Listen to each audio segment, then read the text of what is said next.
வணக்கம். வாழ்க வளமுடன். ரோட்டு கடையில் கிடைக்கும் பார்த்தீங்களா, அந்த ஸ்நாக்ஸ் எல்லாம் வீட்டில் ரெடி பண்ணலாம். அது என்ன செய்யலாம், எப்படி செய்யலாம் அப்படிங்கிறத பார்க்கலாம். இப்போ சுண்டல், உருளைக்கிழங்கு இதெல்லாம் குக்கரில் வேக வச்சுட்டு அதிலே மஞ்சத்தூள், கறி மசால் தூள், புதினா, தக்காளி இதெல்லாம் போட்டு ஏற்கனவே வேக வச்ச சுண்டல் தான். அதுலேயே நம்ம உப்பும் போட்டு திரும்ப மறுபடியும் ஒரு 10 நிமிஷம் நல்லா கொதிக்க விட்டுறலாம். கொஞ்சமாக தண்ணி ஊற்றி அது கொதிச்சிட்ருக்கட்டும். இப்போ அந்த பாருங்கள், கோதுமை மாவு, ரவை, சோடா உப்பு, உப்பு, எண்ணெய் இதெல்லாம் போட்டு பிசைஞ்சு 1 மணி நேரம் ஊற வச்சுக்கணும். இப்போது மசாலா ரெடி ஆகிடுச்சு. மல்லித்தலை போட்டு இறக்கி வச்சிடலாம். ஒரு பெரிய சப்பாத்தியாக தேய்ச்சிட்டு இந்த மாதிரி சின்ன மூடி எடுத்துகிட்டு குட்டி குட்டி ரவுண்டாக வர மாதிரி நம்ம ப்ரெஸ் பண்ணி எடுத்துக்கலாம். இந்த எக்ஸஸாக இருக்கிற மாவை மறுபடியும் தேய்ச்சி இந்த குட்டி குட்டி பூரியாகவும் போட்டுக்கலாம்.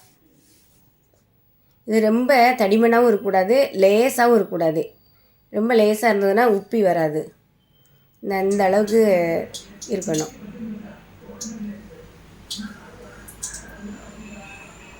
அவ்வளோதான். இப்போ எண்ணெய் காஞ்சதும் ஒன்று ஒன்றா போட்டு எடுத்துடலாம். சில பூரி நமக்கு மரியாதை கொடுத்து எந்திரிச்சிருது, சிலது பேர் அப்படி இணை பிரியாத தோழி மாதிரி நின்றுக்கிறது.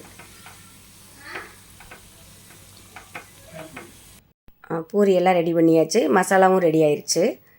இப்போ பெரிய வெங்காயம், கேரட், தக்காளி, மல்லி இலை இதெல்லாம் பூரியோட மசாலா சேர்த்து சாப்பிட்றலாம். இப்போ மசாலா பூரி ரெடி பண்ணியாச்சு.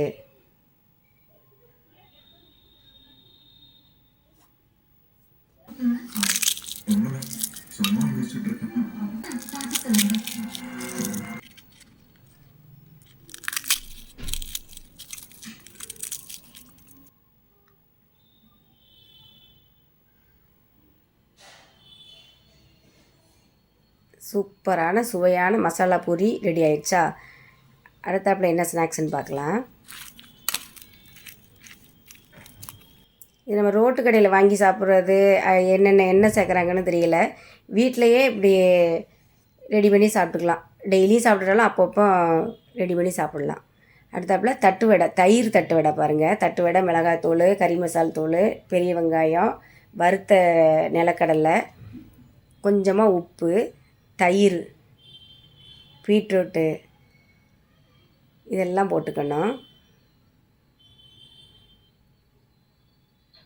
தேங்காய் எண்ணெய் ஊற்றிக்கோங்க.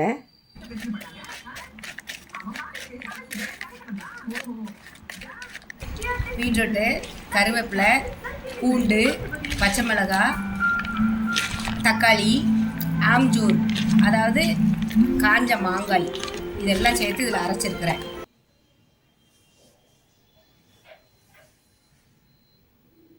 அவ்வளோதான்.